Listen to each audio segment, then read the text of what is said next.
Welcome. Today it's season 1, episode 12 of Not in All In, where we here at Not in All of Fame decides, we're just gonna say whatever the hell we want to do. And the Baseball Hall of Fame, or not Baseball Hall of Fame, sorry, Major League Baseball has decided who is going to be the representatives of their All-Star game. And the All-Star game, whatever you think of it, is always a lot of fun. And before we sort of begin, I'm Kirk Buchner along with Chris Mouradian and Dave Whitlock, and I'm going to ask my two friends here. First off, Chris, what's your favorite All-Star game moment? Torrey Hunter robbing Barry Bonds in Milwaukee. Went back on a ball, stole a home run from him. Being that it was local, that was the first one that jumped to mind when you asked me that question. Okay. Dave, same question.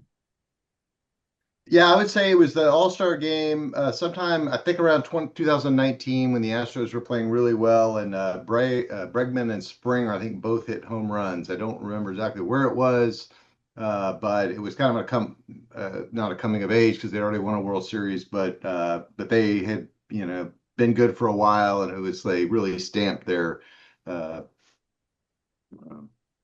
emphasis on the All-Star game and the win. So that's my memory. There's so many good games and walk-offs and such, and we could talk about it later, but sometimes the end of the game is not the best players because they're all thrown out by the third inning, and you end up with some guy for the Colorado Rockies or the Pittsburgh Pirates pitching against somebody for the Minnesota Twins, and then you see kind of what happens. For me, it's sort of like when it happened in Toronto for the first time. And just the people in Toronto and in Canada feeling that we belonged. Huh. And Brian Mulroney, our prime minister, who his first pitch was not as good as your president, George Bush. That was a good one. Well, for Bush, not 2001. For yeah. It didn't work out too good, but baseball in Toronto is a very interesting sort of thing. Like in the 80s, just watching it sort of rise up to this big thing and then fall apart towards hockey again. So 80s, that was still exhibition stadium time, wasn't it? I can't recall. I know, I think that one would have been at the Sky Dome. Then the Sky Dome. But I went to many a games at Exhibition Stadium, which was so weird. When you were sort of looking at this weird CFL field and how that worked. But, hey, people who are watching us in Oakland, you get it. Oh, too soon. Is it? But yeah, it was sort of like a weird thing. It was a lot of fun.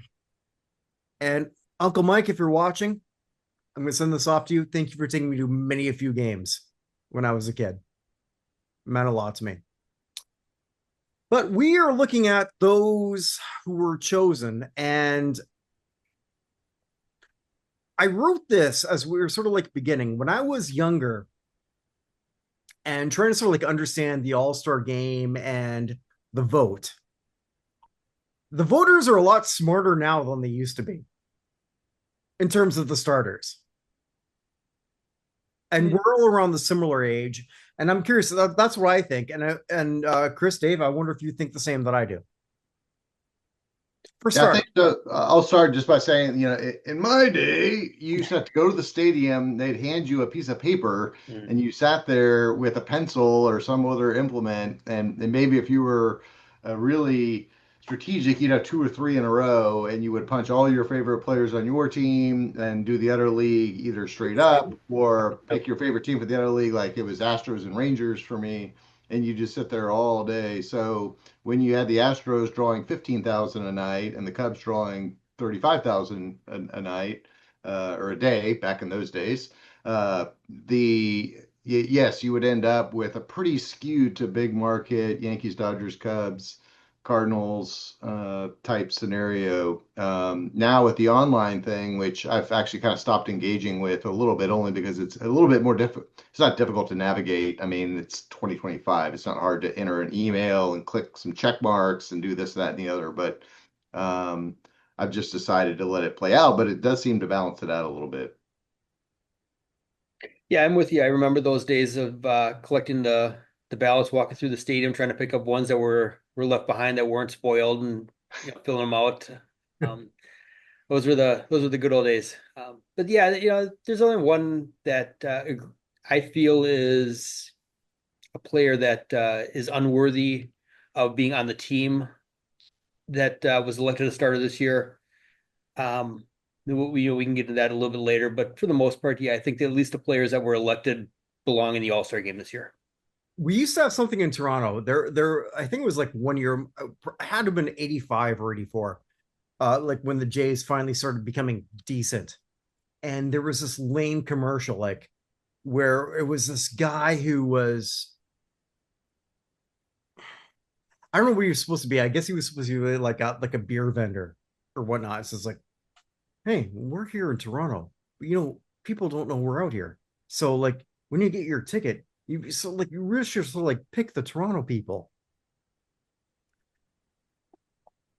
It was something lame like that.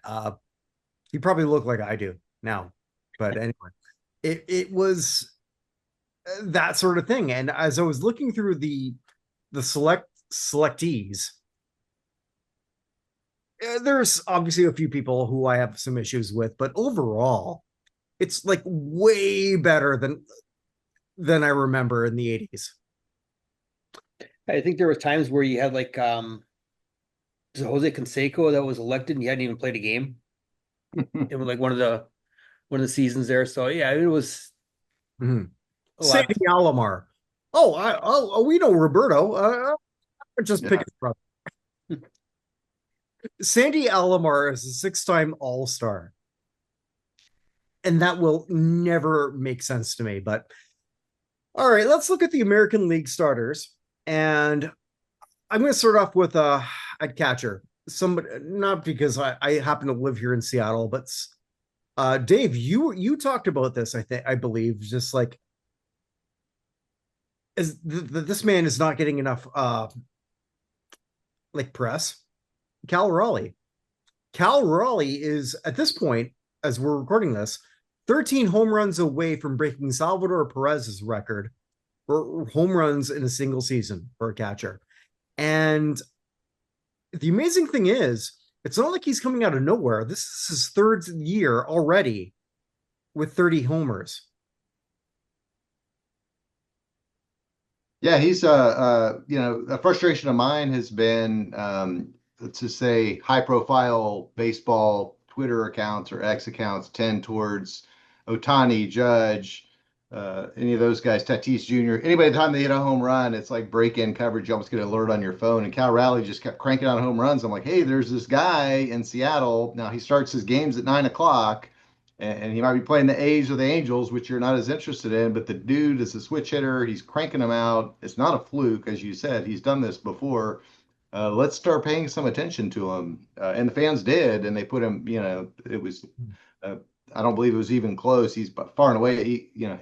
If you could put a case for Judge ahead of him for MVP, it's too early to debate that because the batting average and some other things. But as far as power goes and desk catchers, he's broken Johnny Bench records for home runs before the All-Star break, and so he's not. There's no indication he's going to stop. So good on the fans, and hopefully he bats cleanup. Yeah. So Raleigh. Although I have to say, like, your nickname of the Big Dumper because you have a big white ass. The fuck? God damn it!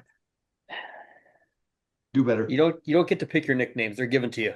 That's true. Well, I'm just sort of like glad like my nickname is just Buck because I'm Buchner, my last name. Thank God it's not Shrimp Dick, or it could be. I don't know. None? Okay. Yeah, not touching that. That's what many women have said. Literally and figuratively. But bump. First base, going to my home country, Vladimir Guerrero Jr. This is an interesting year to me for him. He's 26. This is his fifth All-Star game, or will be his fifth. Toronto signed him to a big contract. This is sort of the American League's Juan Soto, and we'll get there or maybe we'll get there now because Juan wasn't chosen here, uh, although he was certainly very good, and I think deserved to be. Guerrero has been very, very good. His power is not there. His consistency is. Take that for however you want. Toronto, as we're recording this, shocking the shit out of me, is leading the American League East. Dave knows this. You've seen your helmets. A new post today, new helmet post. Toronto first place by 3 games. Yep. So I have to sort of like repost that for sure. Vladdy is one of those guys, like, I don't think that he's his dad, but when you keep adding these accolades. Yeah, he kind of came in with a little bit of a little bonus because he was Vlad's kid, and it was name recognition right from the start, and he was good. He wasn't, he didn't come in and struggled to start out with you. He took a little time to really become great, but he wasn't bad out of the gate. He wasn't somebody that you looked at and kind of felt like he was there because of who his dad was. So a lot of these All-Star games are definitely earned. Well, in Toronto, they were super excited. Mm-hmm. Yeah. Moi aussi, as my Québécois friends would say. But no, it's really good. As we go here to second base, this one I find fascinating. Gleyber Torres as a starter. Detroit, as we're recording this, it has the most wins in the American League. And I forgot that the last time he was an All-Star was 2019. And even though when you're looking at his overall stats, currently his 130 OPS plus, if that's where he finishes, would be his best overall. Gleyber Torres, I like him. Doesn't feel like a Hall of Famer to me. No, and looking at the candidates for American League second base, the pickings were pretty slim there. Prior to going over this tonight, I went ahead and ignored everything that had been done and made my own All-Star team, and did settle on him as one of the All-Star second basemen. I think maybe Brandon Lowe might have been a better starter selection, but like I said, at least I felt he should have been on the team. And good for Detroit to get another player in the game. They are one of the better teams this year. They should be rewarded with having their players get the attention of the All-Star selection. Yeah, I would have thought Lau was a better choice from Tampa, I think. But like you said, the pickings are slim. It was here in Houston, we've got Jose Altuve, who's having a solid season, nothing like his MVP years. As he ages a little bit more, but had a big weekend in Los Angeles. But he's an outfielder now there. Yeah, I think he was in the ballot at second base, which is a surprise. They put him on the ballot, but at the same time, look at these two guys. No complaints, no questions. They're both pretty good. I'll go back to first base briefly. Vlad Jr., there's never been a father-son player combination in the Hall of Fame. And this is probably the best chance that I can think of in our lifetimes that could make that happen. And then probably Aranda for Tampa deserved it more than Vlad, but Tampa's playing in a AAA stadium and they're never on TV. And we're gonna get there. And Vlad is, like you said, I don't want to say quite a generational player, but I think it was great that Toronto signed him to a long-term deal. I think he represents the city well. I as a Houston fan, like when they sign Altuve for a long-term contract, they send Alvarez to a long-term contract, and so you want to keep a few core guys around, or else it becomes too much of a churn, which hurts teams like Tampa when you have an Aranda come in. You're like, who's this guy? He hadn't played in the postseason before. I'm not familiar with him, so um, Yeah, and I think it sort of like helps the whole overall morale yeah. when you're looking at that. And one of the things as we're sort of like going on here, where I love what the voters did, shortstop Jacob Wilson for the Athletics, a team that who's watching. Uh, I think I still maintain. Oh God, call them the Sacramento AAAs, but they. uh, but it just sort of like shows where the voters, the online voters, got it right. He's the best player right now in God. I want to say Oakland, but with the Athletics, and I like it. I can't say anything for his Hall of Fame case, obviously, because he's a rookie. But I just want to say to those who voted for him, congrats, you got it right. Yeah, I agree on this. And this is a tough one too, because you have players like Jeremy Pena from Houston, who's having a fantastic season. I know he's out right now injured, unclear if he'll be back, would have been back in time for the All-Star game or not. And then obviously Bobby Witt Jr., who's a very recognizable name there at short. So, yeah, I agree with you 100%. The voters got this one right. Jacob Wilson deserved the All-Star start, and he's there. Yeah, completely agree. I went to a game when the A's played here in Houston, and you start to look up and down the lineup, and a lot of the guys you haven't heard of in that lineup, and then you're like, oh, Wilson, I've heard of him. He's a rookie. You saw his numbers just popped off the scoreboard. Yeah. And even as a Pena fan, it was hard to, most of us were saying, Pena, we'll vote for Pena, but we completely understand that if there's any complaint is that Pena wasn't in the final two. They put Bobby Witt Jr. in kind of on name, but both were named. Pena's named an All-Star. Hopefully he plays. He may come back this weekend. I'm imagining they'll just use this time to rest him. There's larger goals for the Astros than having him play in the All-Star game, but. Well, maybe you're gonna have to come up here. Apparently now we're division rivals. Who knew? I need to come up there now. Yes. Yeah, there we go. When I'm living in Bermuda, maybe next year, then I'm a rival of nobody. If that happens, I don't know. Third base. I wrote down here Tim Anderson and sort of like having a hard time with this. José Ramírez. And I thought when we look at those who sort of like where this means more in terms of a Hall of Fame, he's one of those guys to me. Jose he's 32. This is his 7th All-Star game, 5th in a row. And I didn't realize this until I looked at this.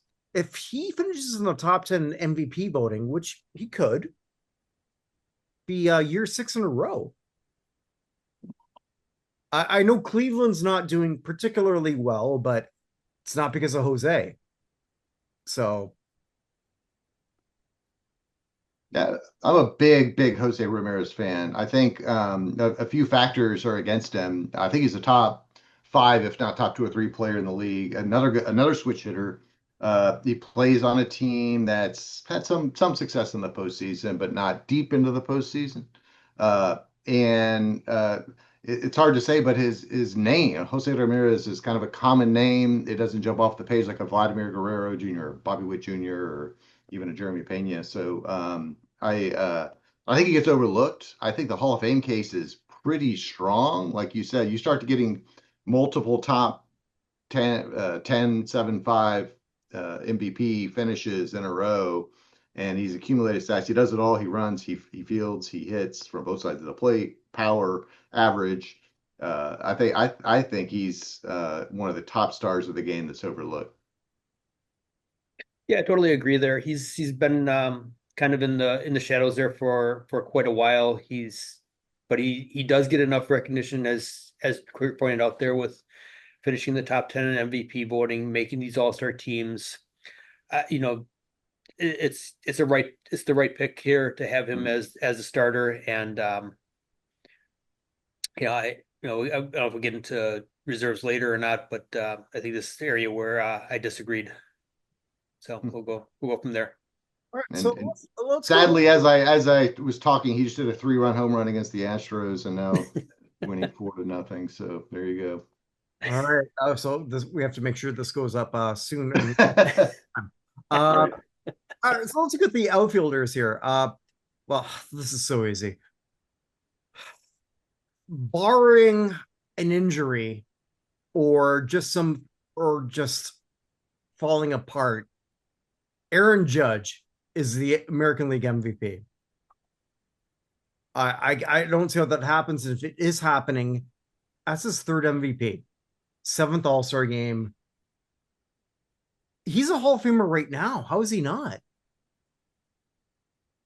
Gentlemen, what do you think? He hasn't played the requisite 10 years yet. That's the only thing I got against him. Good point. Has it? No, he has, though, hasn't he? I think this is like 9. Yeah, he was a rookie in 17, rookie of the year in 17 is all I was going off of. He might have played some in 16. Well, he's 33 right now. Yeah. So. But no, that's a small, there's no sign that he would slow down, and absolutely his dominance of the game particularly the last 5 years, but really since his rookie year when he was runner-up to the MVP to Altuve, shows he's been the man. Injury's the only thing that slows him down. It always feels like he should slow down because of his size. When you're that big, there's so much of you to sort of like get hurt. I know that sounds corny, but seriously. And that has not happened with him. I don't see how he's not the MVP. I'm not a Yankees guy. Obviously, I'm a Jays guy. You're an Astros guy. You're a Brewers guy. I guess none of us really want to see. Oh, Jesus. There's a whole backstory there. Holy crap. Oh, no. Damn. It's a whole nother show. But I want, okay, Dave, we wanted on that show, right? Yeah, absolutely. Yeah. Okay. Regardless. Holy. Once again, you sort of like took me on a tangent that usually I take myself on, but okay. Judge is in that rare space where he could be in one of those categories of one of the best players not to win a World Series championship. Ooh, yeah. Yeah. Like, I think he's that good. He's that important. And he's that much better than everyone else on his team. And he's a good guy from everything that we've heard. Like, super likable. Mm-hmm. I also like too that. Well, I don't know if I like this or I feel bad for it. When he's on the road, he apparently said that he just doesn't leave his hotel room. That's lame. Come on, go out in Chicago, have a good time, have some pizza. Go to Milwaukee, have a beer. That's easy for the three of us to say because we don't look like Aaron Judge. Right? Yeah, I was just say that part I get. Look like fat Ricky Schroeder. I can go anywhere. Yeah, he's got about a foot on me, so I'll just stay in the background here. Right. But yeah, Aaron, God bless you, man. You are awesome. The other two outfielders, we're going back to Detroit. One I am very happy with. One not so much. Riley Greene was chosen, age 24, second All-Star, on pace for an amazing year. One person who got selected, and I don't think he belongs here. And this is where I praise the voters. I'm not here. I won't. Javier Báez, for Detroit, age 32.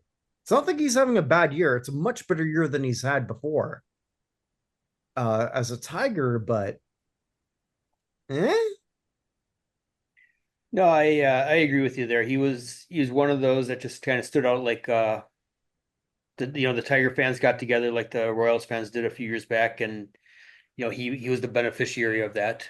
Um, there are better Tigers that I felt belong there. There's definitely better players that play the outfield that I felt belong there. So, and I'm not going to disparage him, like you said. He's not having sub 200 season or anything like that, but it's just one of those that just kind of stands out as more of a fan project vote as opposed to got there on merit. It's almost like holy shit, like we signed Baez and it didn't work out. Oh, okay, now everything's working out around him. We're gonna also like vote for him. I I haven't watched a lot of Tiger games, but I think he's provided some pretty electric moments and clutch hits. I'll at least put that on his plate. And he has a flair about him, as he's always had from his time at the Cubs, international play, that attracts fans' votes. His highlight plays, they call him El Mago for the magician. But so I think that's a part of it, but certainly statistical wise, there were better choices. And I like how you sort of like put that, Dave. Uh, Baez has sort of like had those moments. Realistically, though, he is, yeah, his comeback year is just sort of like coming back to 2/3 of what he was. Yeah, To me, certainly. Yeah, he's to me. he's Uh, having a little slightly above average season. I don't even know that I have a problem with him in the All-Star game. I have a problem with him as a start, as elected in, if Yeah. that makes any sense. Well, I have a problem with him being there because it takes a spot away from somebody that's probably more deserving. I would probably say the same thing if he got that there, but like in terms of him getting elected, like Mhm. you know where I'm going with that. Yeah, no, I get you. Uh, okay, so looking at the rest of the American League squad, we've got okay, Jonathan Aranda for Tampa, infielder, and before we sort of go any further, I put out like a little tweet here and how I didn't want Tampa to go very far, not because I hate Tampa. Yeah, you're laughing. You know where I'm going there, buddy. Uh, and it was because I just don't want to see Tampa, and to a lesser extent, the Athletics, but really Tampa, because Tampa could be there. I think there's something awful about a playoff game in a minor league stadium. And Chris, you responded, they deserve it. Yeah, they do. Go, go. This situation with their stadium has been an ongoing problem for many years, Hmm. and nobody seems to want to step up and get it done. The team is a winning franchise that has a shit stadium and a shit location, and it's been that way since the start. They deserve better, and if maybe they have to broadcast World Series games from a minor league field to get somebody off their ass to do something about it, then that's what I want. Because Tampa deserves to have a winning team. They have a winning team. They deserve to keep them. Embarrass somebody needs to be embarrassed over this. And having it on national TV in the World Series, maybe that's the catalyst they need. So I'm pulling for it. Hmm. Kind of taking a different approach than you, looking at it that way. But Right. hey, let's get it done. Yeah, I'll take a third approach. So, the hurricane that knocked out their stadium, it wasn't that it was falling apart. So, not necessarily their fault. The fact that they just, Chris alluded to, the funding is shifted left and right, and they've never really supported that team. It's amazing how much they've done with very little fan support in a small market. They turn over free agents, they let their big guys go, and for all the teams that the Astros have played, they give us the most grief in the regular season and postseason. So I don't want to see them in the postseason. They beat us in this season series this year down in that minor league stadium. They kicked the crap out of us. But that being said, uh, yeah, so they need to do something, and it's unfortunate. I wouldn't. mind seeing them relocate, but I don't see a whole different show. We could talk about, I don't see a market that would be much better at this point than a 4A city like Nashville or Portland. I hope they succeed there. It's interesting. They're already talking about if they make the playoffs, would they switch to a different stadium? I don't know what that would look like. Presumably Miami would be available. A lot to unfold because they're tied with the Yankees right now, just three games behind Toronto. I didn't know they were talking about that in regards to Miami, but well, they might as well because it's not like Miami's going to be there. But wasn't that how the it's a little bit off topic here, but isn't that how the Thunder ended up in with the team? They took in was it New Orleans, I think, for a year with after Katrina or something. Katrina, yeah, and they turned out for it. Yeah. So weirder things happen. Yeah.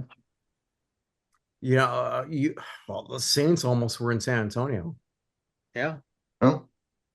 Yeah, because like if Benson was not sort of like felt like obligated to keep them in New Orleans, they were this close. The business decision was to go to San Antonio, but that smartly kept him there. All right, well, moving on. Here's a guy who you know very well, Dave. Alex Bregman. He's only 51 games, but OPS plus of 149. For Boston, Boston's obviously not doing the greatest, but here he is. This is his first All-Star since 2019.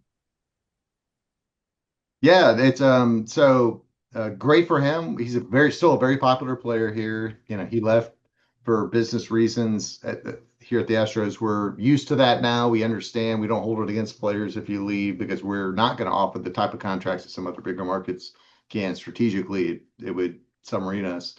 And that was my point, was he hits the market and it's like, well, he's a premier free agent, top 5-10 player in the league wanting 30-40 million. And I'm like, he's a borderline all-star. He's not a guy, I'll take José Ramírez over him any day of the week, twice on Sunday. Love to see him succeed there. It was unfortunate when he got hurt. I hope he can come back.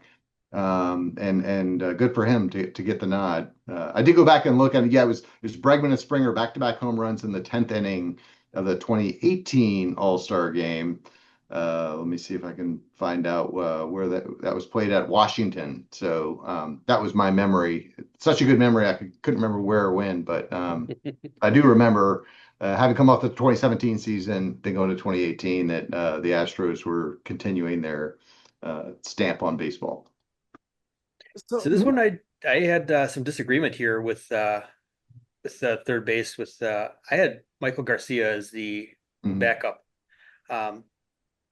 And kind of get into this later with the National League. Bregman, yeah, a nice season, but Garcia has a bigger sample size and has done it better longer. Yeah, I'd agree. I wouldn't disagree with that at all. I find it odd that they named him after a month and a half. And I don't remember here, was he Boston's only representative too? That's the only other thing I could think of.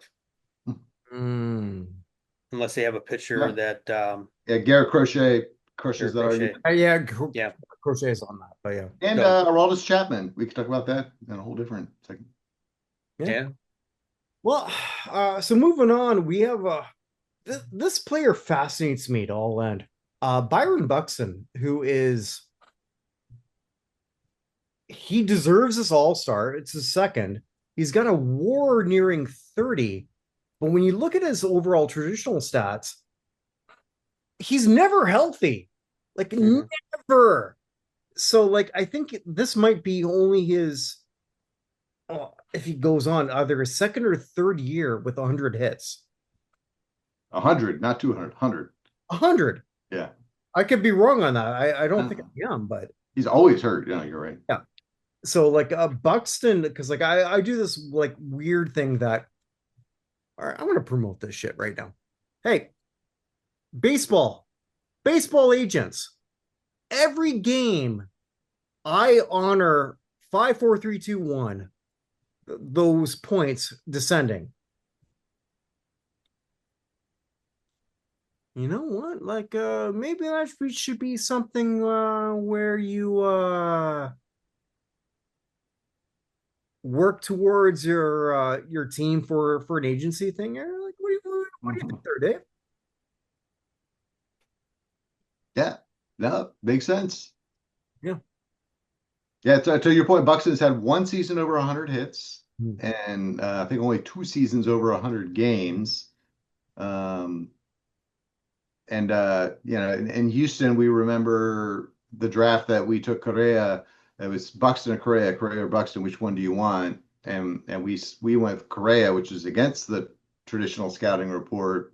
And then we were accused, our GM at the time was really hyper focused on the signing bonus. That they realized they felt like they could get Correa for less of an initial signing bonus, and then use the remnants of that to lure other players into higher signing bonuses that might have either gone to college or something else. So now they're both on the same team, Correa and Buxton.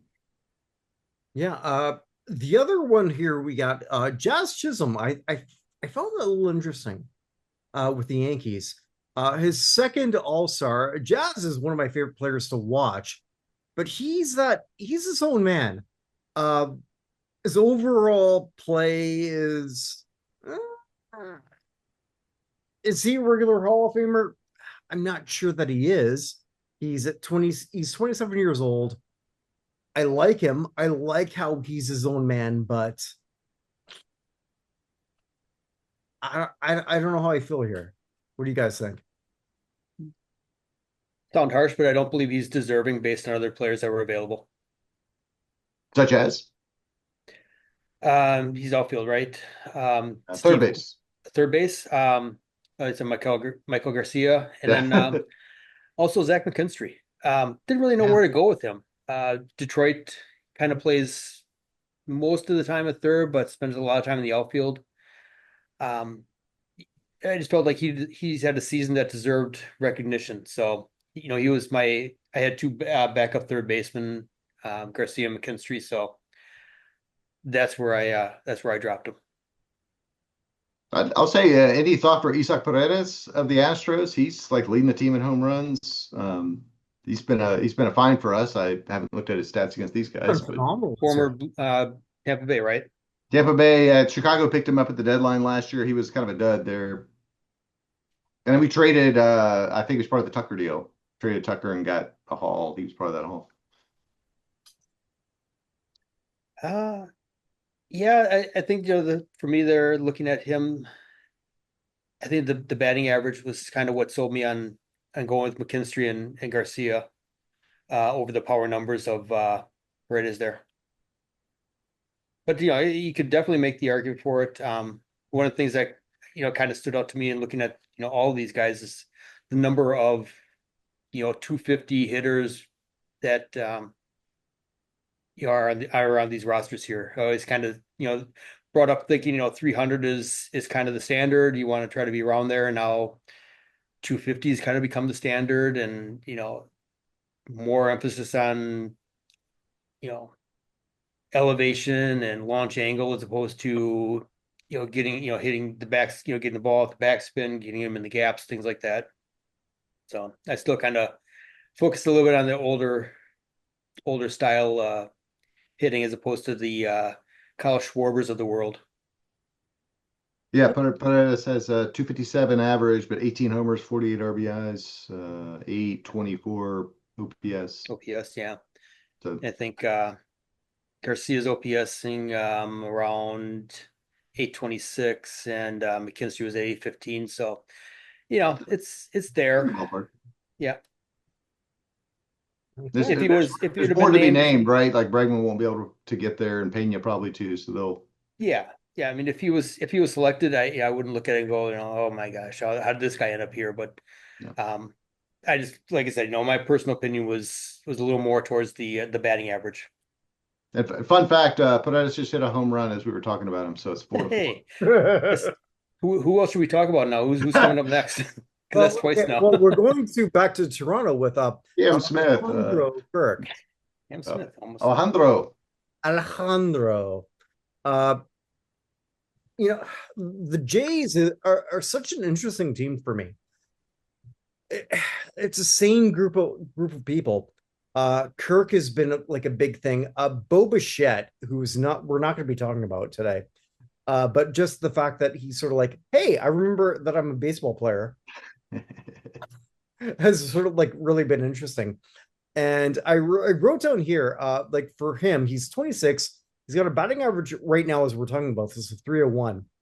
And catchers have a hard time getting in the Baseball Hall of Fame.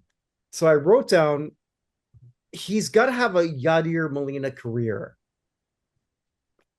I don't know that he's got that in him, but getting an all-star and sort of like getting this point where you're a top 3 league player is pretty big.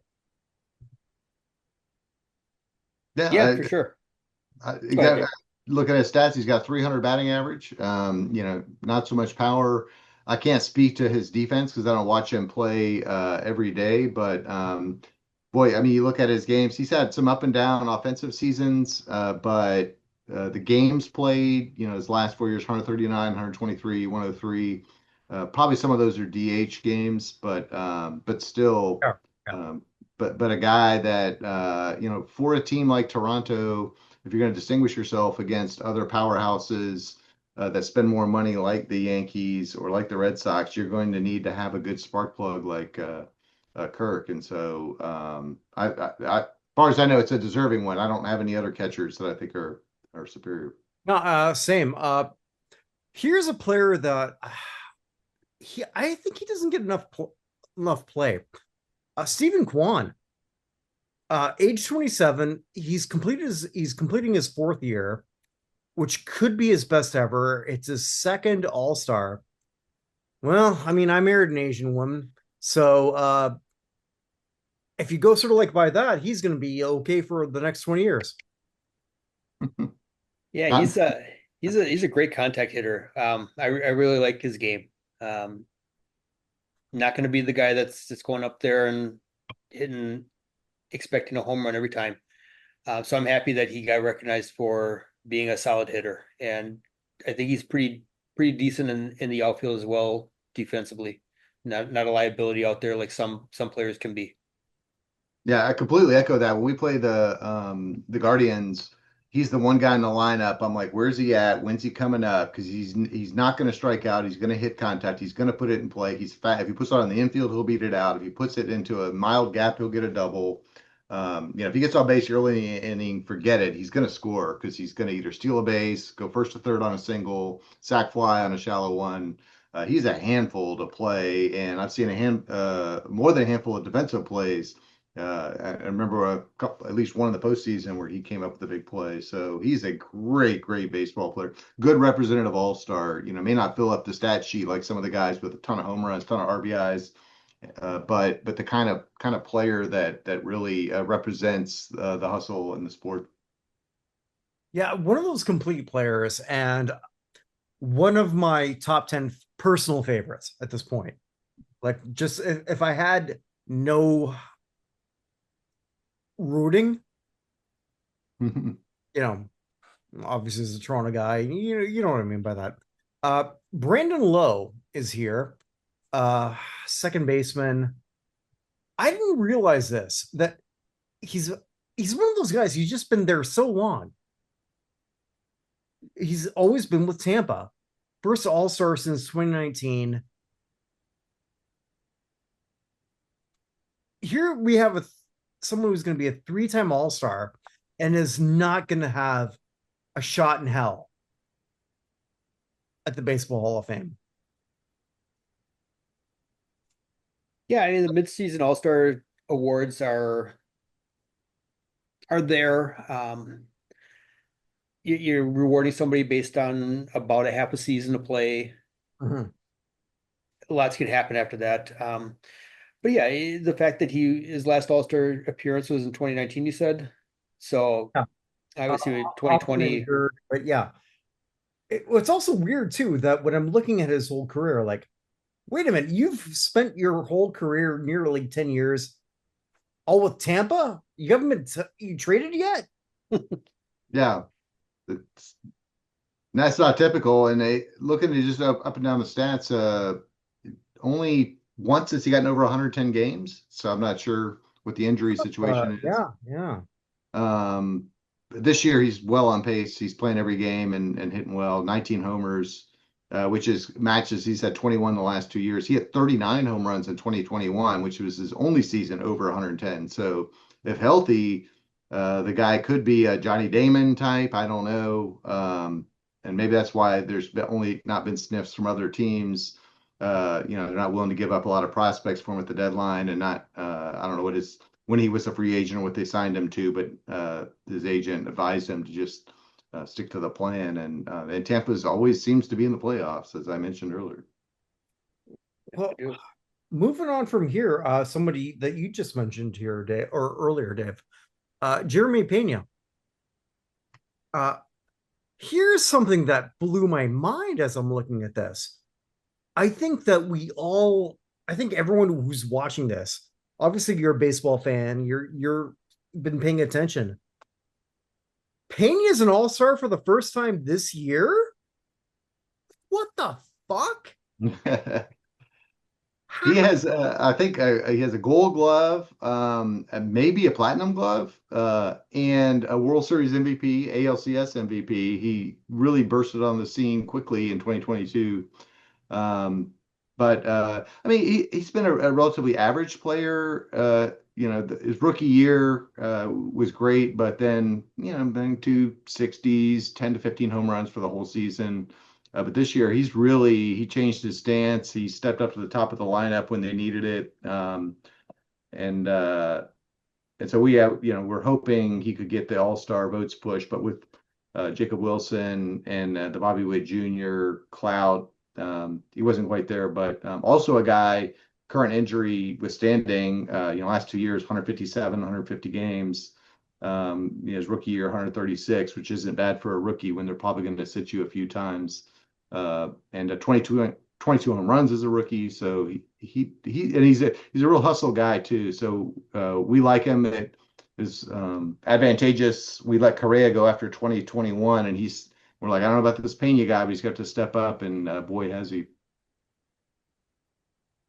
Yeah, looking at his season here so far, great to see that he's been able to pick it back up to kind of get back in line with his rookie season there.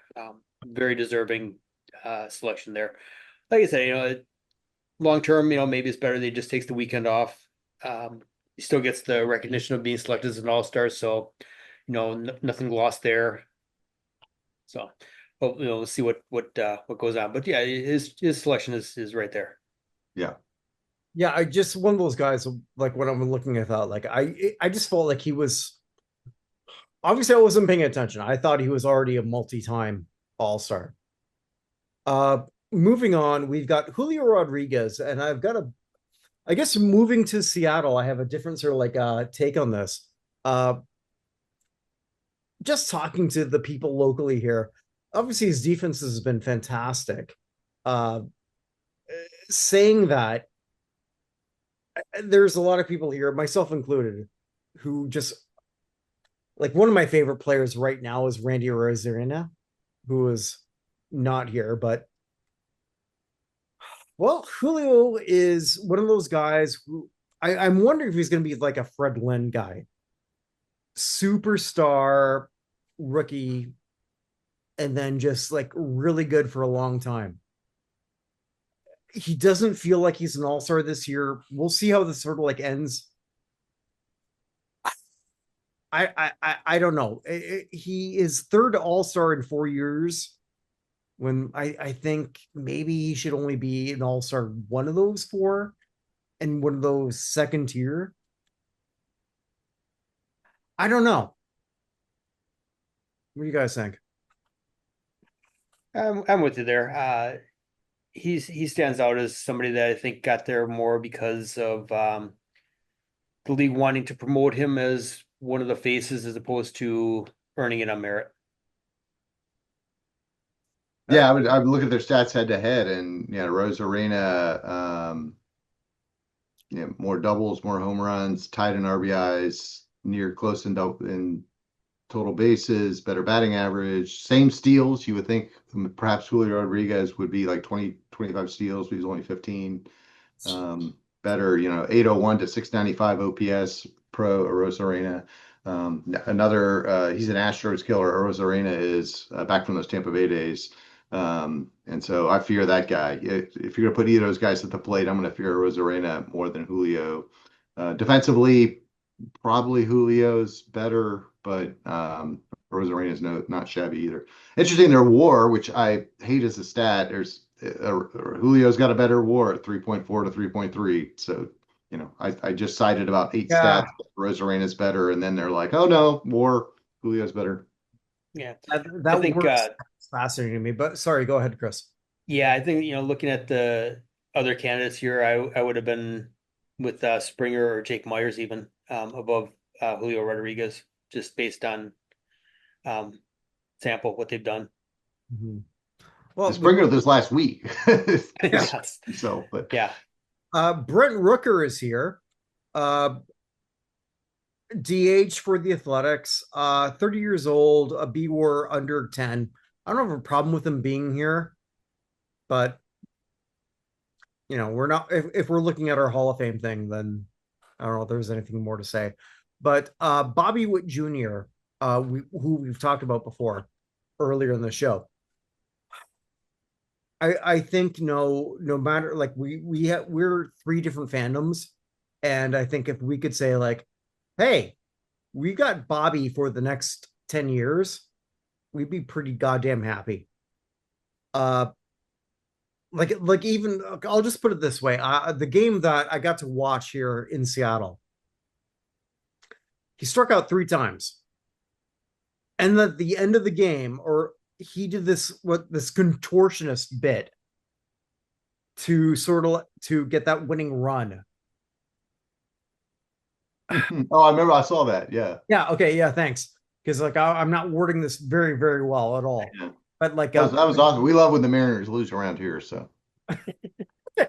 Well, fair enough. Well, either way, so like you were having fun, and my wife was like looking at God knows what because she doesn't care. Like we went to a ball game. I don't know that she knows that that's what we did, but it was an incredible thing to watch, and that's what those little things about baseball could be. Almost like when here's a guy we're not going to talk about today, like but O'Neal Cruz, who pisses me off and then doesn't piss me off. Like he threw like a perfect 105 mile an hour strike to get somebody at home, but the week before he just let a dribbler go by him in center field.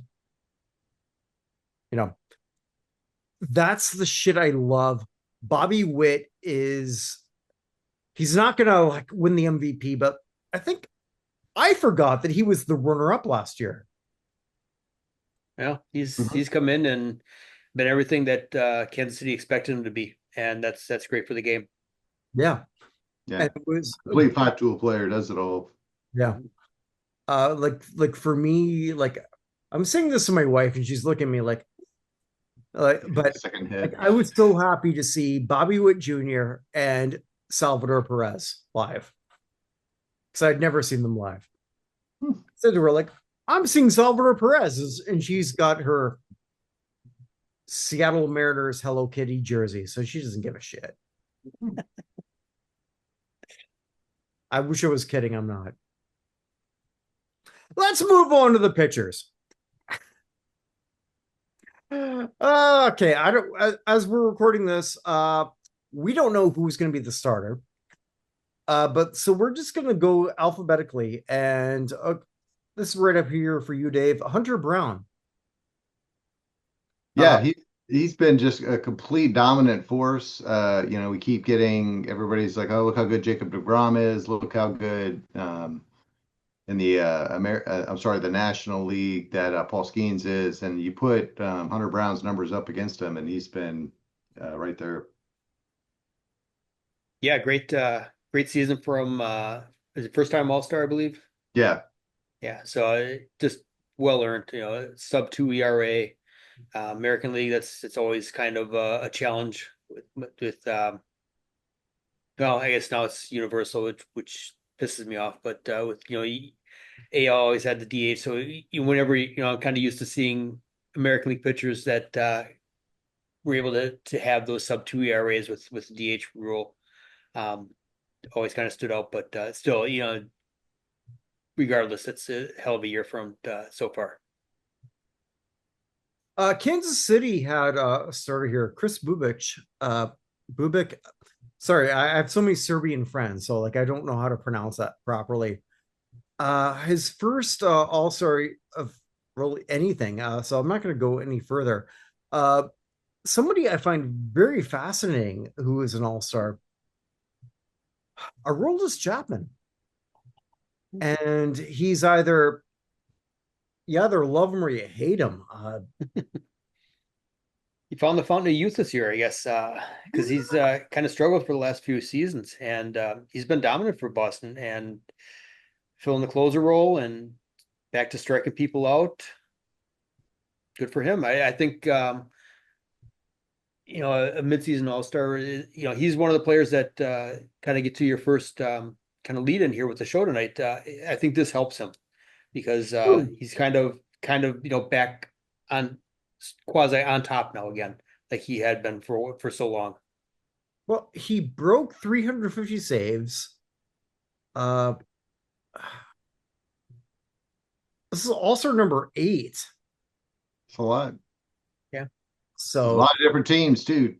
Yeah. Cincinnati, Texas, Boston, Chicago, Pittsburgh, Cleveland, maybe at some point. I may be imagining that. So here, I'm going to throw this out here. Somebody who we're not going to be talking about, but who would you rather have, Chapman or Kenley Jansen? Chapman. Right now or over their career? Or both, or okay, let's say peak over career. Chapman. I'll go Jansen. I think Jansen's doesn't blow you away as much, but there's a consistency and a calmness to him. Chapman just can go off the rails sometimes. I'll just go with Jansen as a more steady presence. Yeah, 100% there with you on his steady presence, but I'll take Chapman for being left-handed and just being, you don't know where the ball's going. The old nucleus there. Yep. But yeah, 100 plus miles an hour, and you're not really digging into too deep there in the box with him coming in from that angle there. Mm-hmm. Damn. If I was a hitter, I'd rather face Jansen.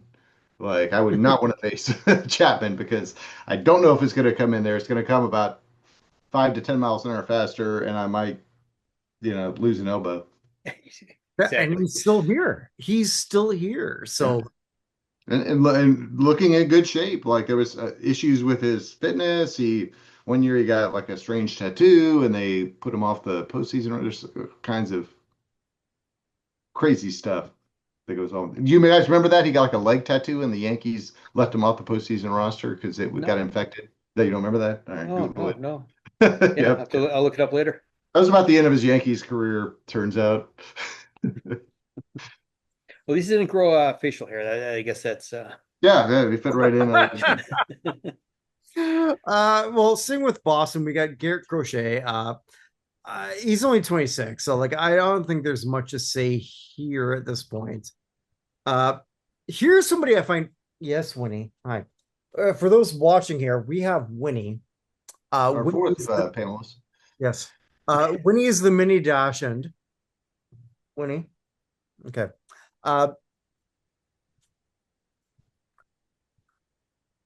Rough life for Winnie. This is the guy, one of the people I want to talk to you the most. Jacob deGrom. Here we have a guy, he's going to be an All-Star for the 5th time. I didn't realize he was this old. He's going to be 37. We have a legitimate player who could be a Hall of Fame player with less than 100 wins. What what era are we in? But here we are. Yeah. I pull up his baseball reference page here, and just kind of looking back at the first, was it about 7 seasons where he was an everyday pitcher, and then just the last four coming into this year where it seemed injuries really took him out. But even when he was in there, shortened seasons, he was still very dominant. Yeah. Interesting case. He's the 300 wins used to be the golden ticket for the starting pitchers for Hall of Fame. That's no longer on the table. I think Tom Glavine was the last one of those. So you do have to look at stuff, Cy Young's Rookie of the Years, maybe Comeback Player of the Year award in his case here. For pitchers MVP votes, how many finishing up in the top 10 a couple of times there. It's going to be interesting. Age is obviously working against him here. He didn't debut until he was 26. So, it seems like should be younger, but that's kind of where his game started. But happy to see it. We'll see what he can continue to do here and how many more years he can crank out. But when he does hit the ballot, he'll be an interesting case. Yeah, I feel like the balloters typically lean towards career stats. They'll look at a Harold Baines that almost got 3,000 hits over a shorter term guy. So I don't think he's going to get that much attention. I'll have to look it up, but I always thought Tim Hudson was an interesting case. Another guy that had some good, really peak years. Then I kind of started to get on board with him, like as a Hall of Famer. Well, he had 222 wins, so he's like double the wins. But if you look at that comp, I'm just not seeing that as Hall of Fame for DeGrom. I think it's unfortunately because of the injuries. Now, DeGrom's ERA is a point better than Hudson, so there's that. Yeah, and it's not like he's also a big strikeout pitcher either, so he's not going to have an inflated strikeout number that'll catch somebody's attention either. No, you gotta get enough innings to get to 3,000, exactly. like Yeah. does. I didn't even realize that he was this old. That he was 37. Yeah, well, lost years, unfortunately, for the game. Yeah. Well, I know there were so many lost years. I didn't realize he reached that point. Yeah. The Yankees, they have Max Fried.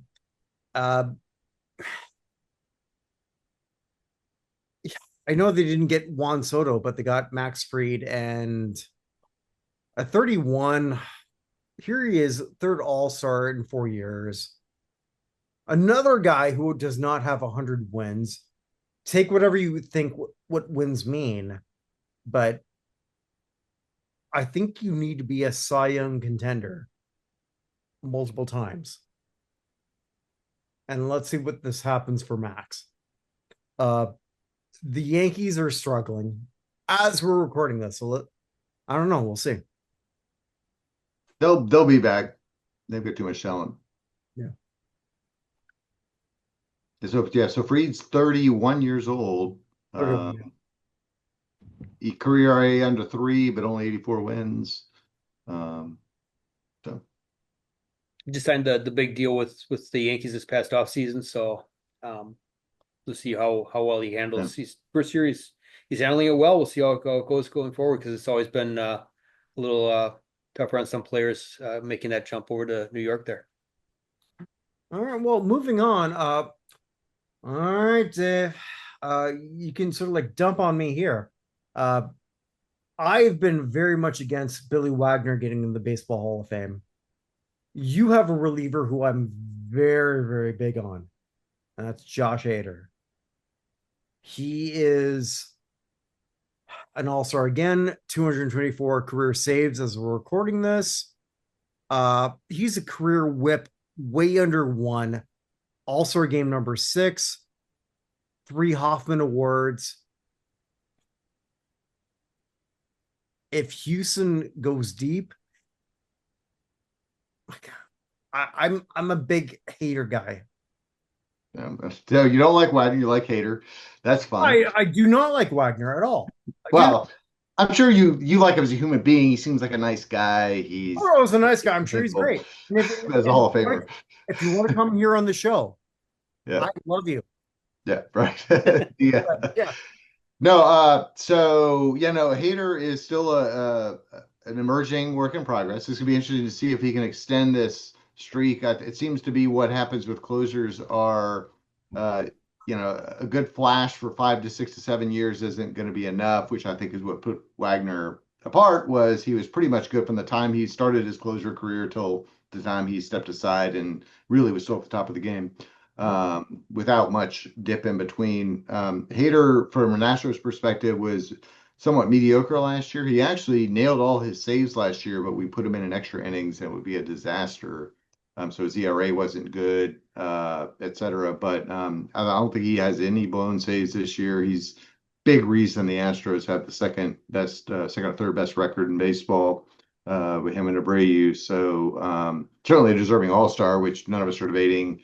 The Hall of Fame case is going to be whether he probably needs another 5+ years of this. But there's no reason to think he can. His windup is pretty effortless. He's got velocity and break. So I think certainly on that list of watch to see where we are in 2030, which seems like a long ways away, but it's not as far as we think. Yeah, and having watched him come up, kind of cut his teeth with Milwaukee, become the dominant pitcher that he became. Happy for him, getting back to the success that he had previously. Definitely an all-star season for him, no doubt about it, and hope for him that continues on for several more years for you guys. Okay, so moving on, one guy who's an all-star, I don't think there's anywhere. The Angels, you say Kikuchi, you're not there, so like there's no point going any further. Seattle's Andre Munoz. He's having a great year as a reliever, but he's only 26. So let's see what he's got. Second All-Star. Here's somebody I want to talk about. Tyreek Skubal, with Detroit. Age 28, already won a Cy Young. If Detroit wins the World Series, point it all on Tyreek. Also, too, if you don't know what Tyreek looks like and you're sort of like looking at him for the first time, like, eh? This is a star baseball player? Yeah. Well, he doesn't look like a Tyreek Skubal. That's what I'm trying to say. I see. Yeah. Yeah, if not DeGrom, Skubal definitely looks like the leading candidate for Cy Young this year. As you mentioned, Detroit, one of the top teams in baseball. He's the ace of that staff. Not much more else you could say. He's right now one of the best, if not the best, starting pitcher in the American League. Mm-hmm. Yeah, my Tyreek Skubal comp is Dallas Keuchel, a local guy, drafted not that high, came on as a lefty, suddenly won a Cy Young, suddenly found himself in the postseason. It was the Cy Young for Keuchel in 2015 when we actually gave the eventual World Series champion Royals a run for their money. And then, of course, Keuchel won a World Series he was the number one starter that year. They brought in Verlander, but games won, it was all about Keuchel. But then Keuchel just fell off a cliff, like at 32 or 33, 34, 35. So if Skubal can have a DeGrom-like career and get to 37, 38 like this, no question that his late start, I think will be more than overlooked. He'll approach 200 wins and have a good ERA. But and yeah, speaking from experience, I mean the Tigers dispatched the Astros last year like no other team has in a long time, and it was basically a Skubal game one shut down, and then bullpen game two, and they had 5 elite bullpen guys that could all go 2 innings, and there was no chance for our offense in that series with that matchup. Yeah, no, for sure.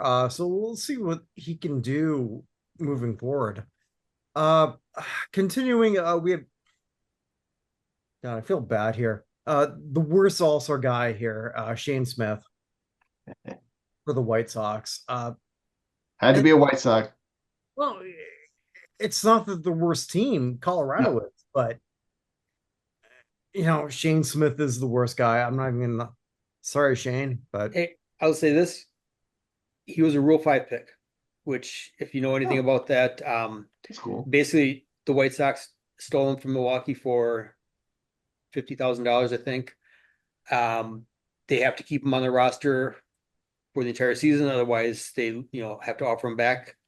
And looking at the Brewers going into the offseason last year, he was one of the minor leaguers that to me was a shoe-in to be added to the 40 man, and they Hmm.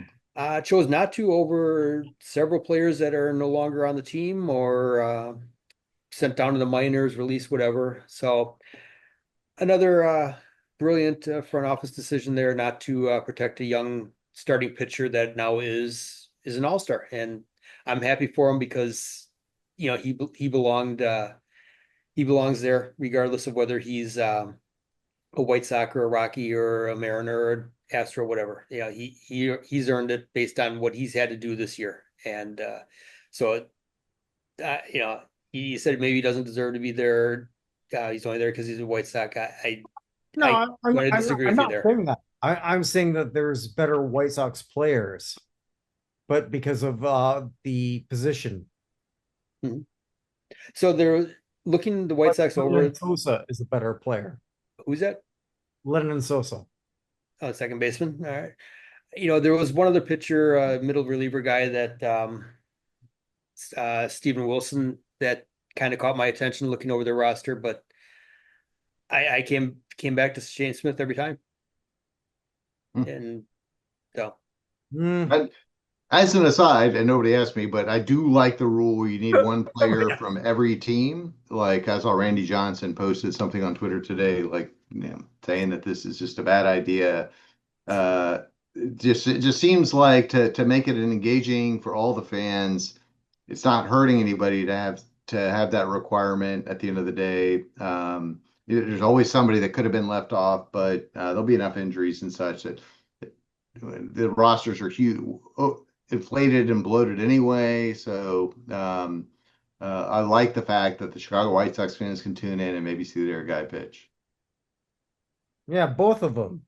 Uh, and we'll close off with Brian Wu here in Seattle. Uh, Decent player. No worries there. 8-4, 2.77 ERA. Let's go to the National League, if that's all right. Will Smith, third That's straight All-Star. as long as he doesn't slap anybody, we're doing all right there. yeah. I was wondering, thank you, because like I was going to do a bit, but go ahead. That's all I got. Yeah, I mean, obviously starter deserving. He's a Dodger, but he's third. Like I think he said third All Star, so no complaints. Yeah, no, but best catcher in the National League, and in some ways that Otani and Betts aside, he's a cog in that offensive machine because he's the, a problem for the opposing pitchers. Yeah. So same with that, with the Dodgers, Freddie Freeman. And Freeman for me is very interesting because I think that this could be the year where he sort of like goes over the fence to a Hall of Fame career. Hmm. I truly, yes, Winnie. Uh, for those just watching, this is Winnie. Winnie has a lot to say. And Freeman is, I look at him with the Todd Helton show. Is Freeman's career as good as Todd Helton's? Not yet. I think it is. Yeah, it's a little apples and oranges. I was a big Todd Helton fan, and I didn't like that Coors Field was held against him.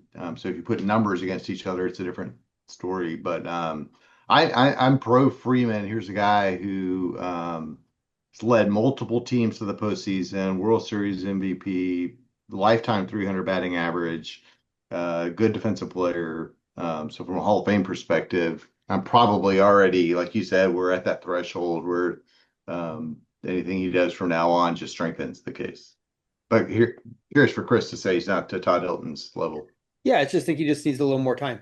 He's, you know, I think what Helton did, to say that what Freeman's done in a shorter amount of time, I don't think they're apples to apples. I think Freeman needs a few more seasons of what he's done, and I would put him at about an 80% Hall of Famer right now. I think he'll get there. If you were to retire at the end of the season, I think he would get there. But I think that a few more seasons makes him a shoo-in. Yeah, I think we're kind of saying the same thing, but yeah, you look at the last from 18 to 22 MVP 4.81943, and 2 seasons before that MVP 6, MVP 5. That's the type of things, tons of doubles. So probably end up high on the all-time doubles list. Yeah, more doubles than homers. Yeah, for sure. Yeah. All right. So I thought we were close. Second base is Ketel Marte. I didn't have him on my radar in terms of the Hall of Fame, and yet I thought if he's my guy for 5 years at second, I'm pretty happy. So am I missing something, or am I accurate, or am I way off? I think there's some anonymity there for playing in Arizona that kind of obscured his career to many a fan. But no, you're spot on. He's got the more pop than typical from a second baseman, and I think that's really as long as he can stay healthy, that's going to drive his numbers here. Yeah, he's been around a while, only 31, came up over 10 years ago for Seattle, actually, and had some seasons with 32 home runs, 36 home runs. He's been a top of the lineup guy, so not as many RBIs, but 97 runs, 94 runs. Let's check out he doesn't steal as many bases as you might think, but career OPS of 825 for a second baseman. I think is pretty good. So I think he's someone to watch. Only 31, so he can, still make some more impact in terms of career numbers and forcing, MVP type votes. Yeah.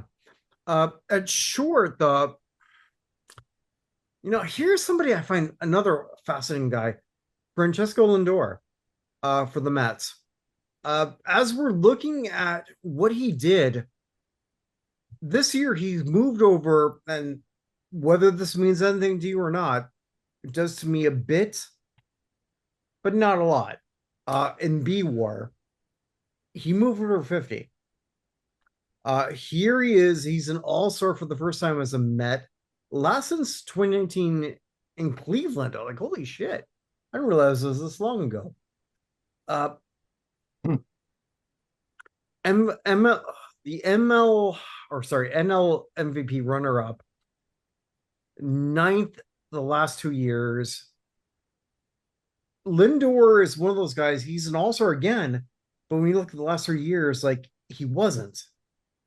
Which also sort of like goes to the whole point where if you're just looking at all-star games, this doesn't mean shit, right? So we got to remember that. Yeah, so I did. Oh, go ahead, Dave.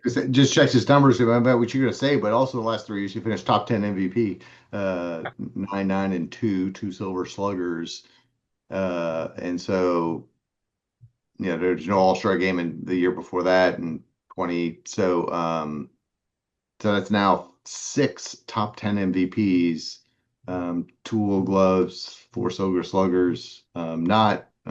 He's on the Hall of very good right now. He'll need to have a surge, in my opinion, but we'll see.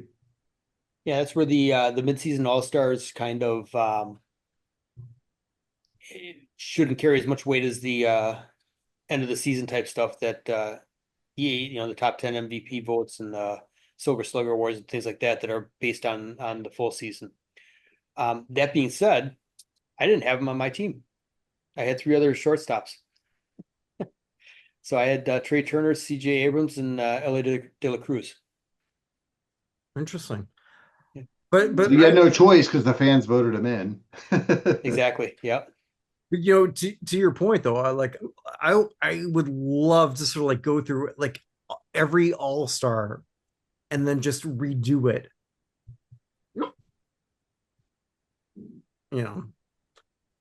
So they all have 2 shortstops, I guess. It's Lindor and De La Cruz.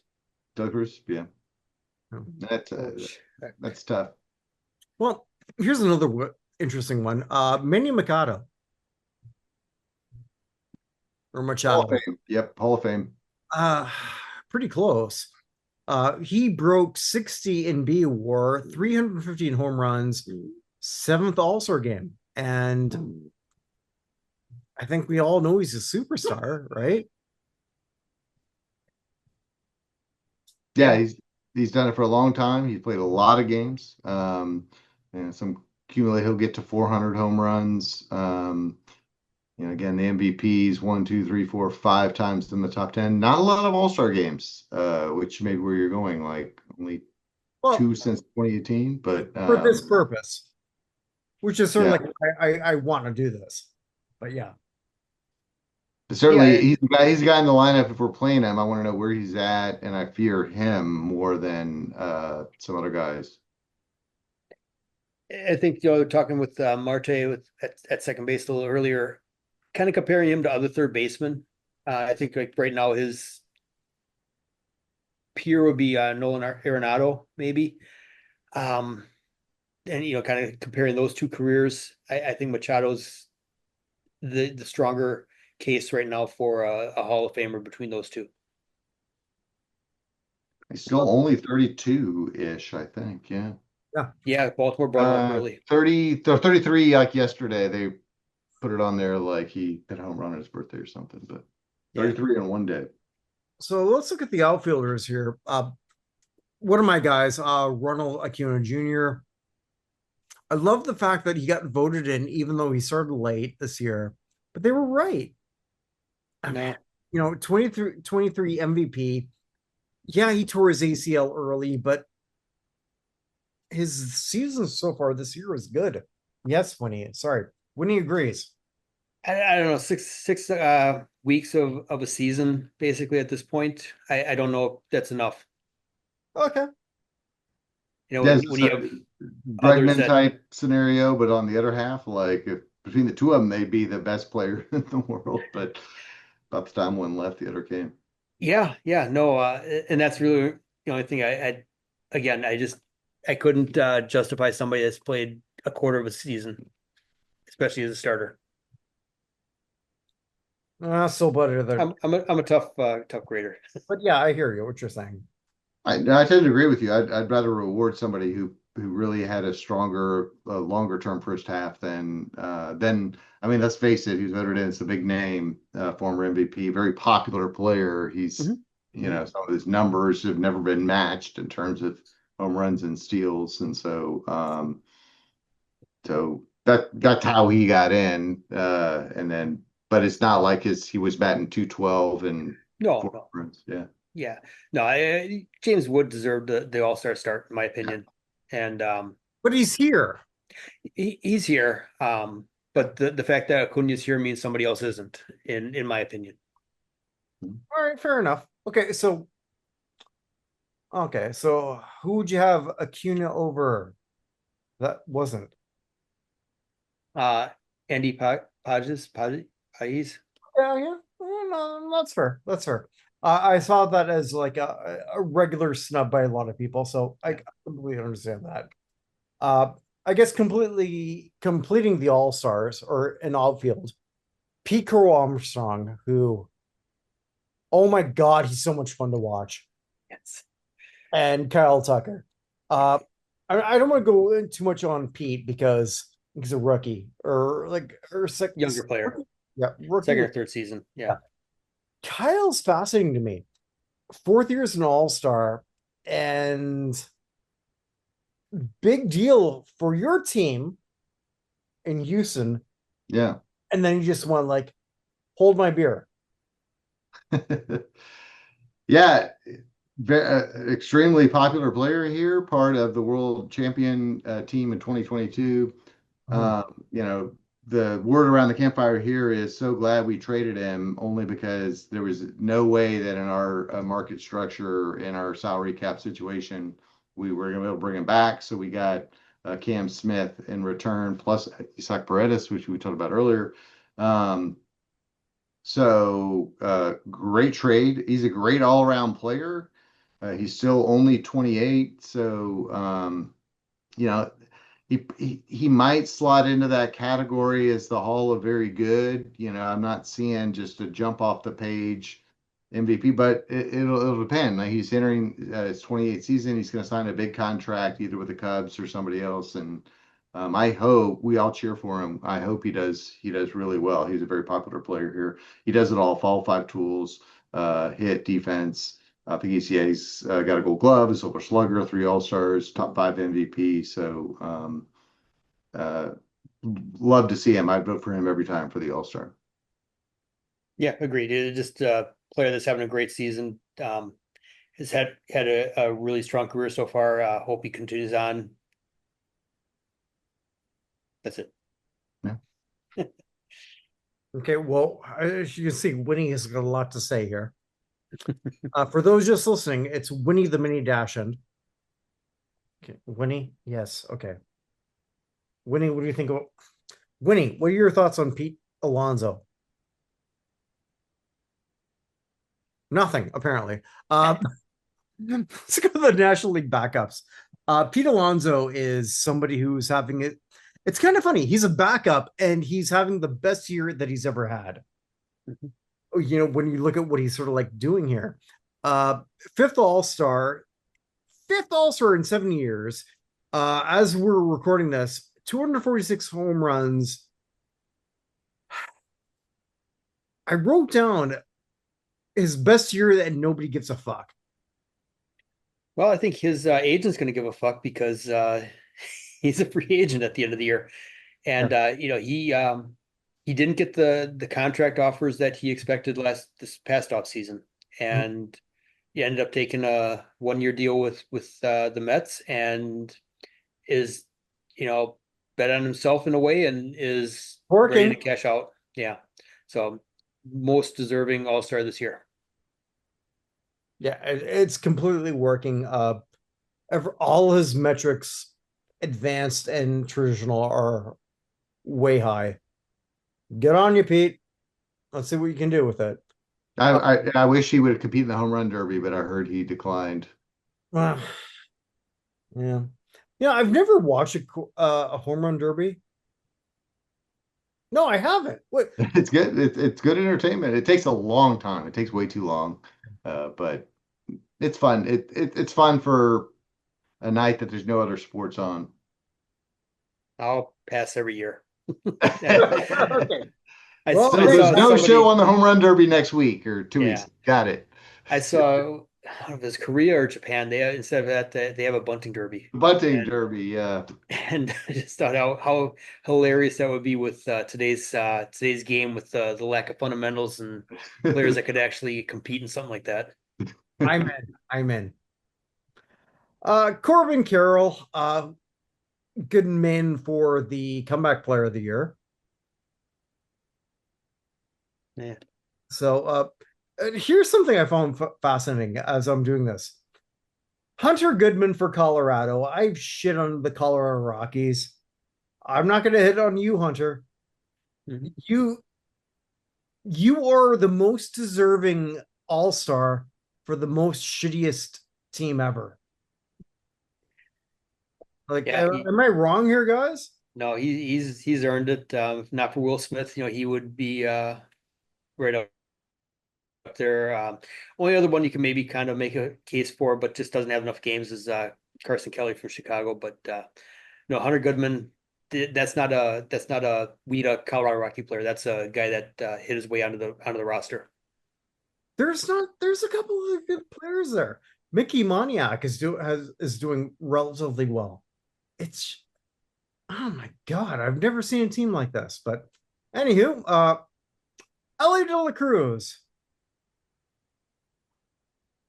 So much fun. Yeah, he's a favorite player of mine just for his tools. I think he's still harnessing them. I think it's exciting, and I'm glad that he'll get to play on this stage. In terms of because Cincinnati's not on TV a lot. They've typically disappointed. They're actually not too bad in the standings if you go look at the standings. But yeah, he had that, something like an inside the park home run. He had for a cycle. He does it all. So, and he's the guy we played Cincinnati. They came here this year. I went to the Astros game, and I was like, watch this guy. He's the fastest player on the field, no matter who else is playing on the field. Yeah. Brendan Donovan, Cardinals. I'm not sure that we're going to see him that often. Here's a player that I find really fascinating: Matt Olson, Atlanta.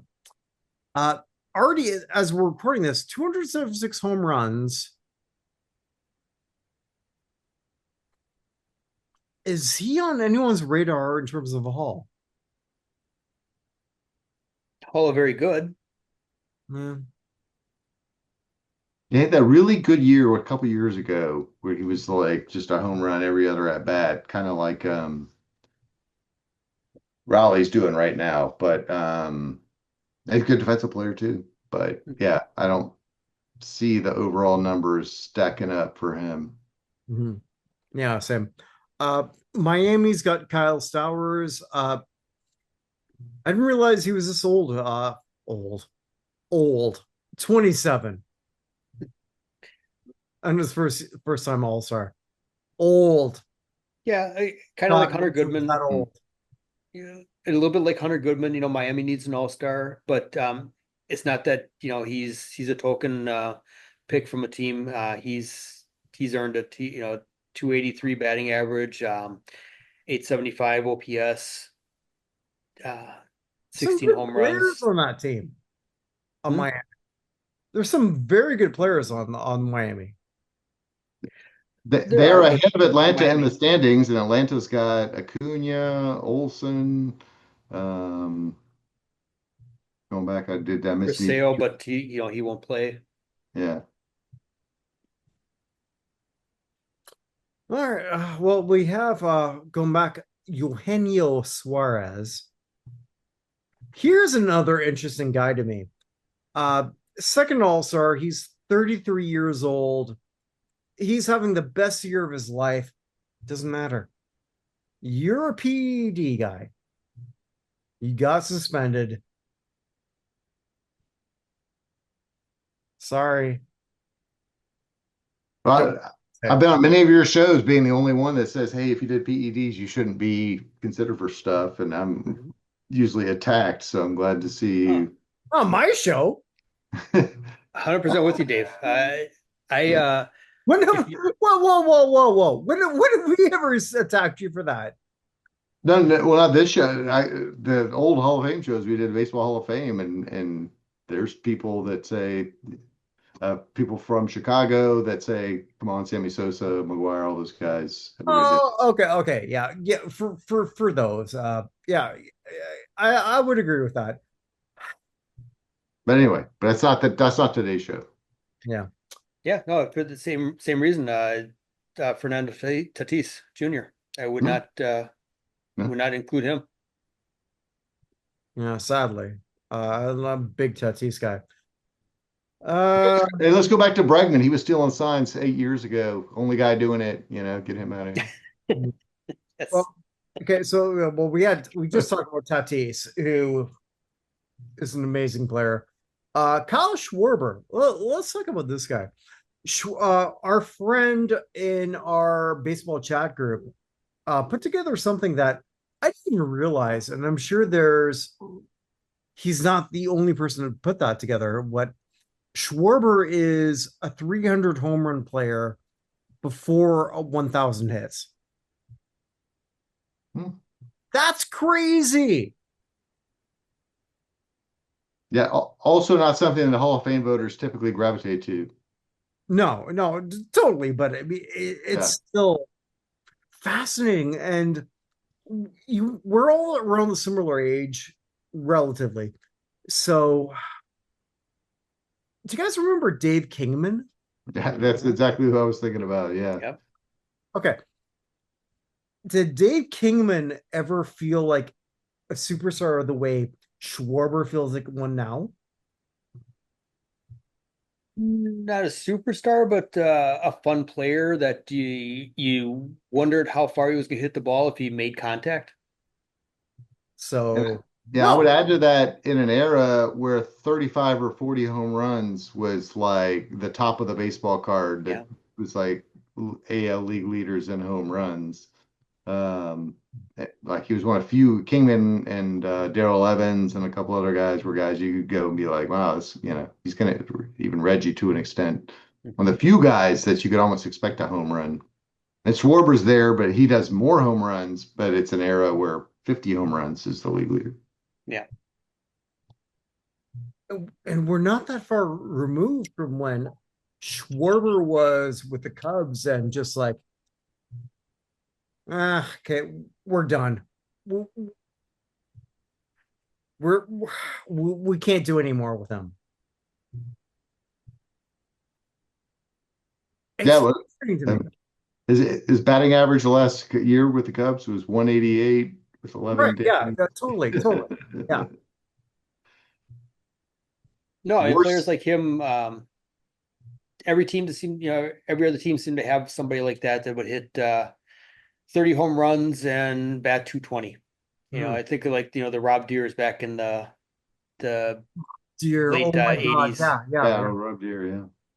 yeah. So Joey Gallup, Joey Gallo, yeah, or another mother, yeah. one. But Yeah. here we are. So Schwarber is valued Did they bat him lead off? They put in it in 3 or 4. Rob Deere era. I don't know.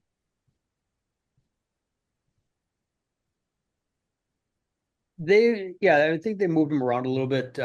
Billy's really kind of he's found a home there. The fans like him.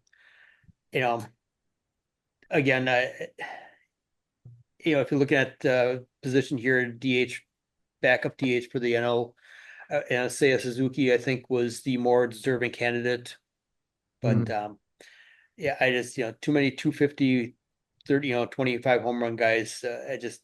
I'm tired of seeing it. I want to see more hits. But that's No me. fiction here. I'm huge on Suzuki this year, but what do I know?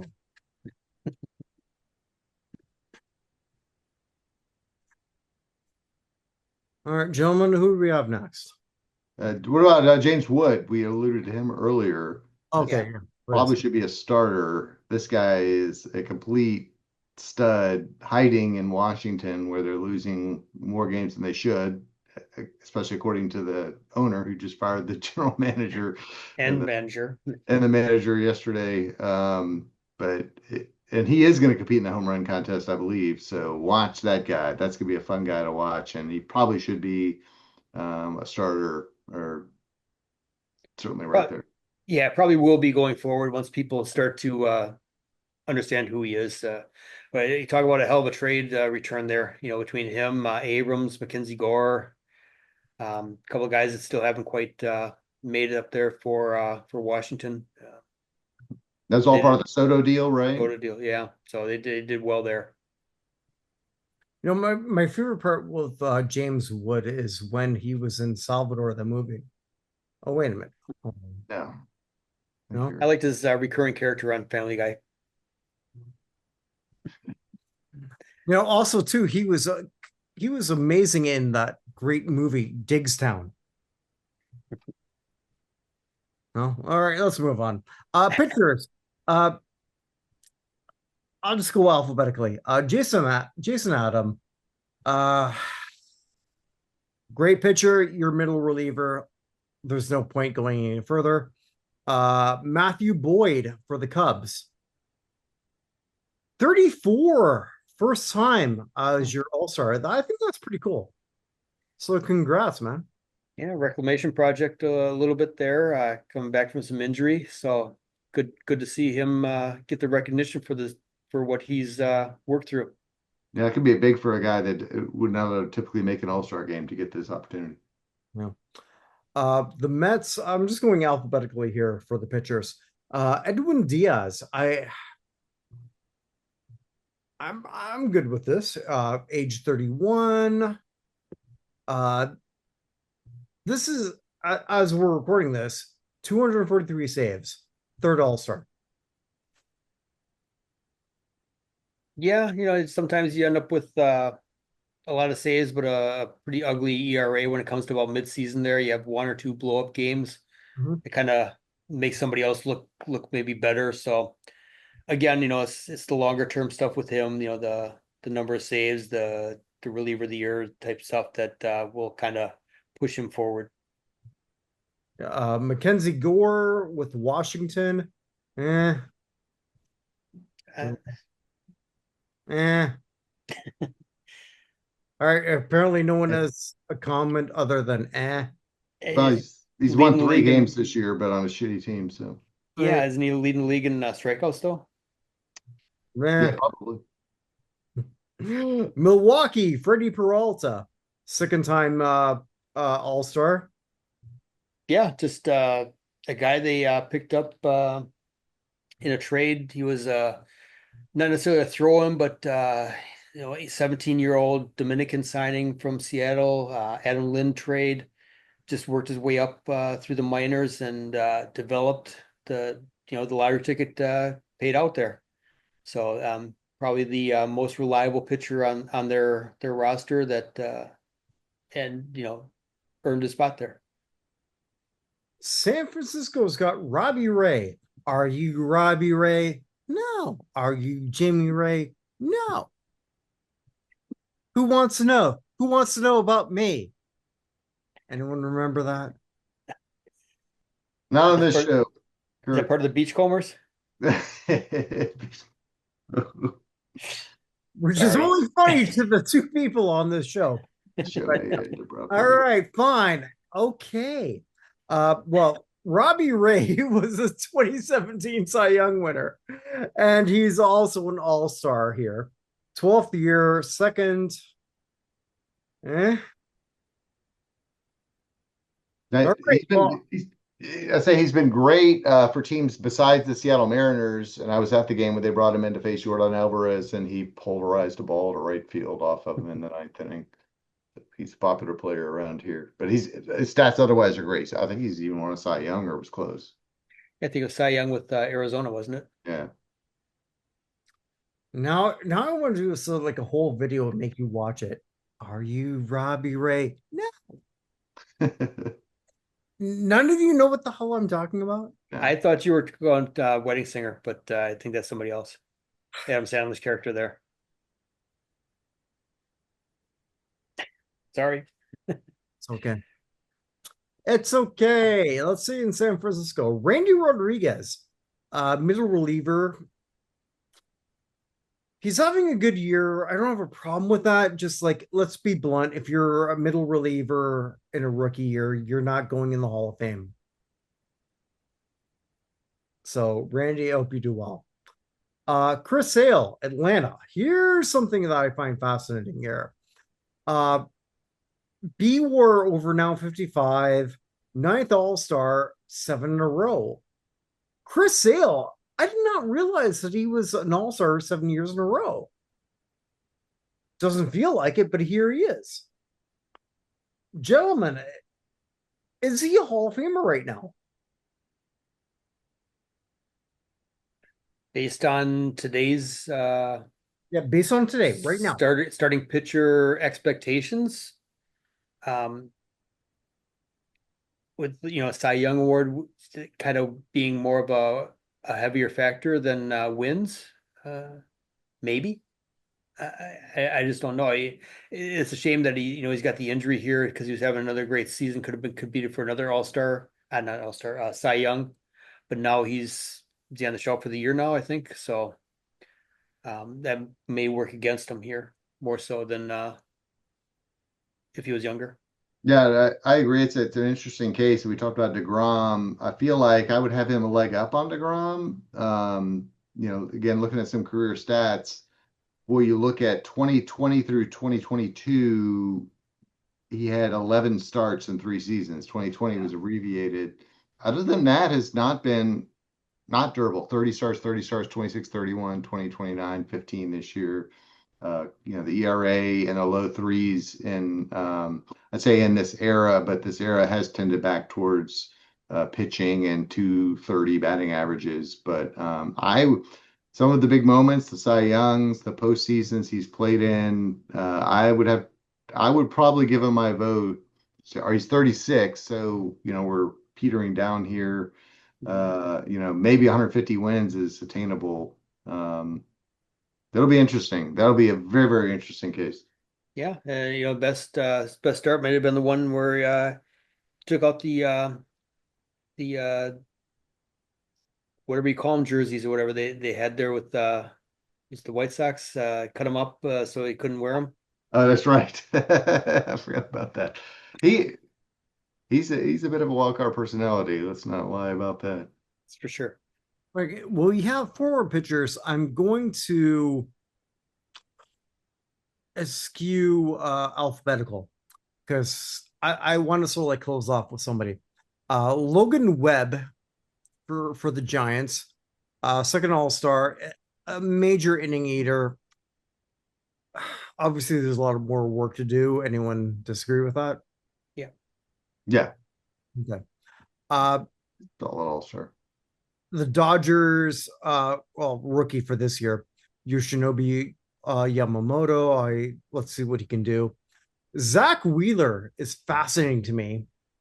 Third All-Star, 112 and 73 record as we're going this year. I had Wheeler as the pitcher of the year 3 years ago. But Wheeler seems to be that guy that we're forgetting. Am I wrong here? No. Since he's made it to Philadelphia, he's just become a top of the line pitcher. Outside of 2022, he's top 12 in Cy Young voting. Won a Gold Glove, a couple All-Star appearances, 2 second place Cy Young awards. Had he been able to win the Cy Young, those obviously would have played heavily into his favor. But no, he's kind of found things a little bit later in his career, and that's probably going to be what ultimately keeps him from becoming a Hall of Famer. Yeah, 2022, he was the pitcher we feared the most in the World Series for sure. And looking at 16 wins last year, which is a career high, he's on pace to beat that this year. But the fact that this is all happening at age 35 and his first just several forgettable seasons for one reason or another, the 5.21 ERA in 2017, I don't think there's any path that even if he had 2-3 more good years, he'd make the Hall of Fame. Yeah, those Mets years really kind of hurt him. Injuries and just unable to really kind of come back from them from that injury. So. All right, so let's go off with all right. Maybe I'm thinking kids here. I live here in Seattle. And maybe it was like a decade ago, 15 years ago. Someone can sort of like comment on that. Felix Hernandez won the Cy Young on a 13-12 record. Right now, yeah, I can see where we're both where I'm going with this. Pittsburgh's got Paul Skenes. Skenes, I don't. Is it Skenes? Yeah. Oh, there you go. Win more games, I'll get it right. As we're recording this, he's 4-7 with a 1.94 ERA. and a sub one whip, which is incredible to me. And if you would have said that to me 30 years ago, it would have been impossible for him to win a Cy Young. But here we are. Are we at the point where he could win that with a losing record, which has never happened? I think so. I think the wins category has really been so lessened in today's game that the sub 2 ERA, the sub 1 whip, strikeout numbers, the sheer dominance that he's shown, name recognition, everything. He very well could win it, and probably should win it at this point, unless Hunter Greene can come back and really have a dominant second half here. Yeah, I'd like to think some of the numbers would even out in terms of benefits of runs versus what he hasn't seen so far. But if he's the best pitcher, perhaps it should be. So it reminded me back as an Astros fan to Nolan Ryan in 1987, who had a great season. He led the league in ERA, 2.76. He led the league in strikeouts, 270. He's 40 years old, by the way. He started 34 games. His record was 8-16, and that wasn't on a good team. It was on a good team, excuse me. They are a good team. They just never scored for him. 87, the Cy Young Award winner was Steve Bedrosian with 40 saves, a higher ERA than Nolan. And then you had Sutcliffe with 18 wins that led the league for the Cubs. You had Russell, who was traded, Hershiser, and Gooden. But from a ERA standpoint, they didn't give Nolan Ryan the credit. As a comp, his teammate Mike Scott finished one spot behind him, half a run worse than ERA, but 16-13. So if Nolan had started the other days as Scotty did, perhaps he might have gotten more votes. A long way to say. Now, again, that was a different era, as Chris alluded to. Back then, wins kind of mattered. If you got 18, 19, 20 wins, that would help propel you. So up in the air, it's not unprecedented. Nolan Ryan finished 5th in the ERA. He was 8-16. I could easily see Skenes finishing 8-16 with an ERA well below 2.7, and finishing at least in the top 3, if not higher. Yeah. Oh man! Wow. There we go. Thank you all so much for watching us do all this. Thank you all so much for having. Well, here, there she is. Winnie being a part of this. Winnie. Okay. Winnie. Okay. Winnie's had a whole lot of issues today, but other than that, wherever you are, wherever you may be, make sure you count because it never comes again. Take care, everybody.